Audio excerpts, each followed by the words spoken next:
All right. Hey, everybody. Welcome back to the channel. This is Rob here at Smirking Gun Reviews. We're back with more of our Road to Avengers Endgame series where we're reviewing all the MCU movies that as they've come out. And we're up to Marvel's Avengers Age of Ultron. So full spoilers if you have not seen this movie. This is actually my second time having to do this. Last night I recorded a really long review and then realized that I didn't have my mic on the entire time. And so now I have to redo this. So let's just jump right into this movie. So right from the get-go, let's just talk about, look, everybody has the right to their opinions on these things. I happen to really like this movie because I feel like I'm so close to the source material. Comics and comic book characters have been a part of my life since I was like 13, 14 years old. It's never been something like too far away from me. And so I have to admit that I don't grade these movies like I do other things. I see the flaws.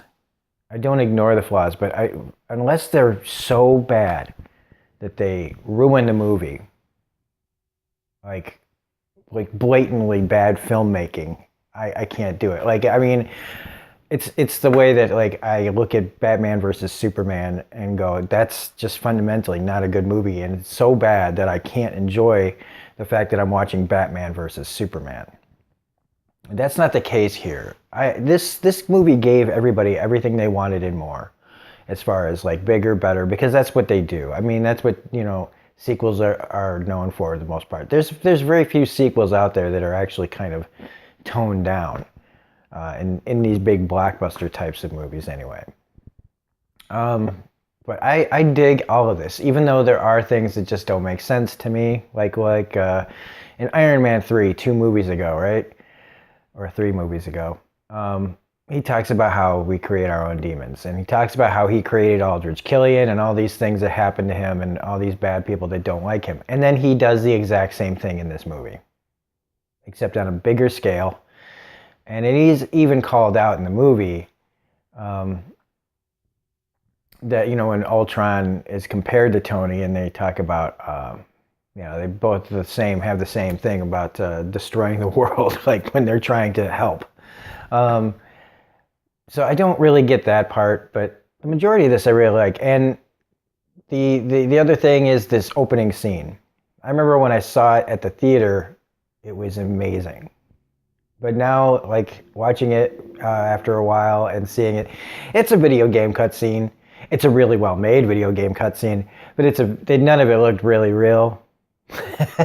And that's, but the thing is none of this is real. This is all fictitious. And did it look cool? Yes. Thor jumping around, Cap jumping around. When he throws the motorcycle into the truck, come the fuck on, that was awesome. And it was also awesome because of how they were having a conversation about Cap saying language.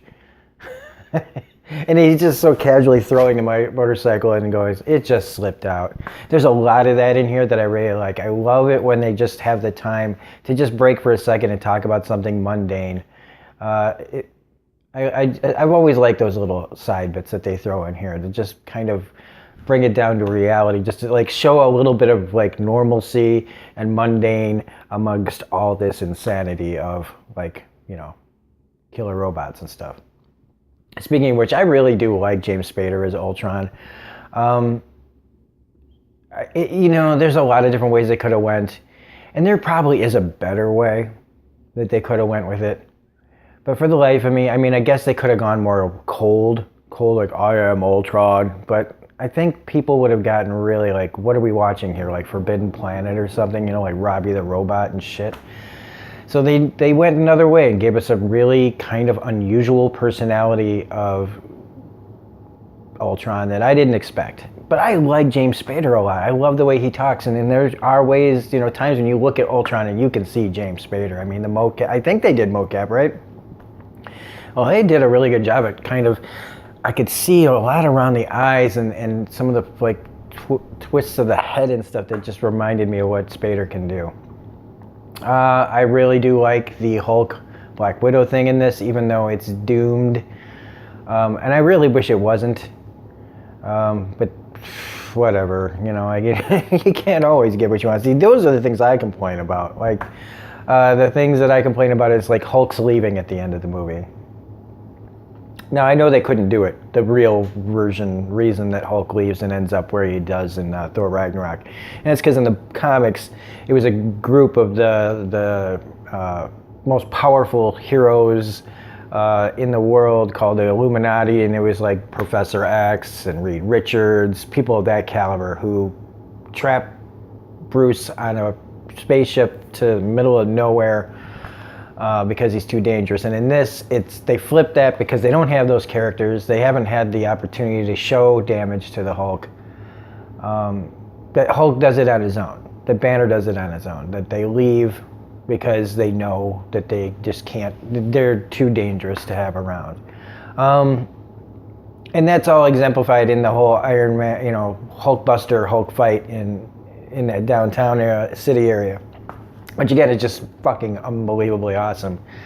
But that's the event that he goes, they saw the real Hulk, and this is, I gotta leave. They're jumping ahead in stories, and that's just what they gotta do, I think, at times.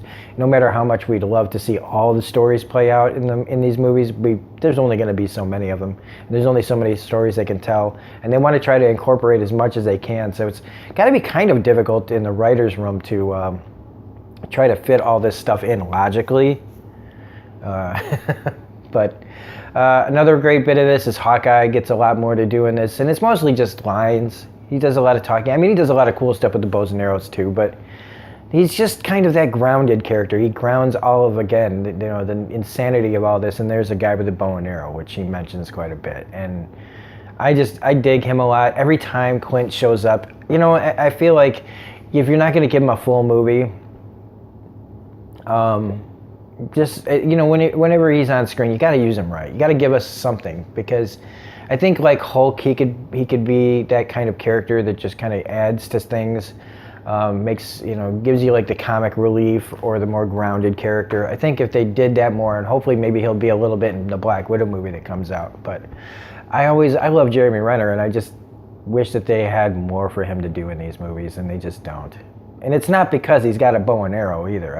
I think that they have bigger plans. I mean, we're seeing what's going on with with the Avengers Endgame and him being Ronin. They are going to take him somewhere. It just took all this time to do it. So, a little underwhelming. Cap, as always, is great. I just love him so much. And I am becoming a bigger fan of Tony again in this movie. It's nice watching these all in a row, because then you have all these kind of feelings that carry with you throughout. And I'm turned again back on Tony. And I remember, like, when we get to Civil War in a little bit, having that whole, I love Cap, but I could also see everything from Tony's perspective. So this is probably me back on the upswing of my Tony Stark love. I love that t-shirt he's wearing. I want to order that t-shirt, the Bruce Lee DJ. I already looked it up online too. I'm such a nerd. But other stuff. What else do we have to talk about here? Well, we got Quicksilver and Scarlet Witch. Okay, so Quicksilver is one of the most annoying characters in the comics. And he's just not really done. He's our speedster. And that poor guy at the end of this movie, I mean, first he gets, Clint, without him knowing, almost kills him with his bow and arrow. That's a great line though, like nobody know. Last I saw him, he was just running away. And then he gets shot by the cops, and then he gets killed by Ultron protecting Clint. He just gets mowed down. He gets really nothing. Scarlet Witch, on the other hand, look, Elizabeth Olsen is is a very talented, way more talented than the rest of her family, if you know what I'm saying. She's gorgeous, and she's a good fit. I like her as Scarlet Witch. The only problem is the character. They're just basically making her powers whatever they need them to be in the moment. I don't think. Look, I'm not gonna say that I'm the master of all things Scarlet Witch. I don't know everything, but I'm pretty damn sure that most of those things that they did with her powers aren't accurate. So, and I think that they took the fact that probably a lot of people like me don't know everything about Scarlet Witch. They were like, well, nobody knows, so we can just kind of fudge her powers as much as we want. And boy, do they. Because damn, she can do everything. I mean, there's a point where she basically, her powers turn into Green Lantern's powers and makes like train wheels appear on the bottom of a train car. It's just insane. I love the fight in the air, or on the highway to get Vision out of there. I love her flying out the back of the thing. I like the whole thing with Vision and how they're having the argument about creating it again. Like, you're about to make another mistake. You just made one killer robot, now you want to make another one. Like, I love that whole scene. I love everything with Vision.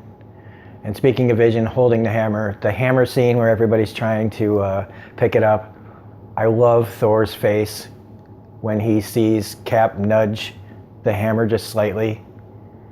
And that, like, how the bottom, you can just see the bottom drop out of Thor. Like, almost everything he knew was about to be over if Cap had picked up that hammer. And it says a lot about Thor's personality right there, and like what he really thinks of his own world, and how fragile it actually kind of is. Don Cheadle in this, it doesn't have much, and I don't understand why they wanted to make him like a jealous little fanboy. Like, he's not on the big squad, so he's like, I don't know. It's supposed to be funny and charming, and you know, like, but it's not. Not to me anyway. And I like Don Cheadle. What else do we have to talk about here? Strucker, another thing that they have mishandled. Strucker in the comics over the years has been one of the best villains and the most nefarious and always up to really bad shenanigans. And they give this big villain, you know, there's not enough villains in the Marvel Universe, and there's not enough good ones, they say, that, you know, leave an impact. And Strucker would have been one of them, but they just left him to a scene during one of the end credits in the beginning of this movie, and then he dies off screen. That's fucking lame. Take him off the table, but don't remove him completely.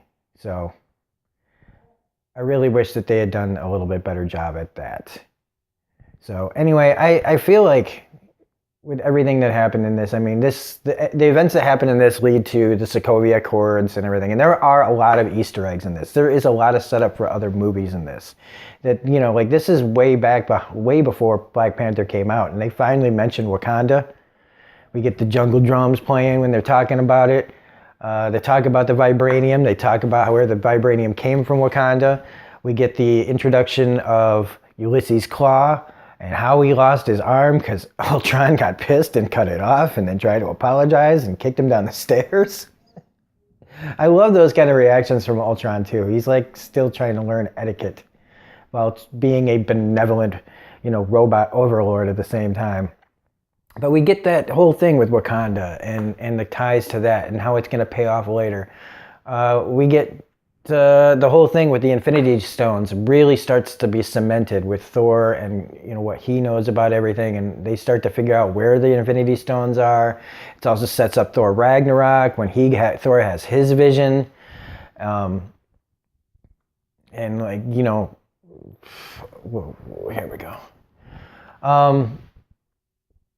And yeah, I think I've talked enough about this. I talked a lot more on the other one, and I'm a little more scattered because I'm trying to piece together everything I talked about in the last episode, or the last time I tried to do this. But it is also setting up Captain America Civil War, seeing more and more of a difference between Tony's ways of doing things and Cap's ways of doing things.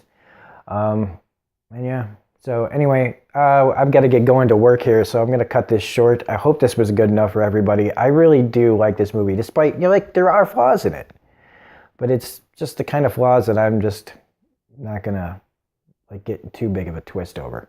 So anyway, if you like this review, please hit the like button, comment, share, subscribe, all that jazz. Otherwise, this is Robert Smirking Again Review saying we will be back with Ant-Man, which is the next movie. We are still on season 1 of our Agents of S.H.I.E.L.D. series review. We've got Deadly Class, Walking Dead's newest, American God's newest. So a lot of stuff on the channel to look up if you want to take a look. Chances are we got something that you like. So have a great day, and we'll see you next time.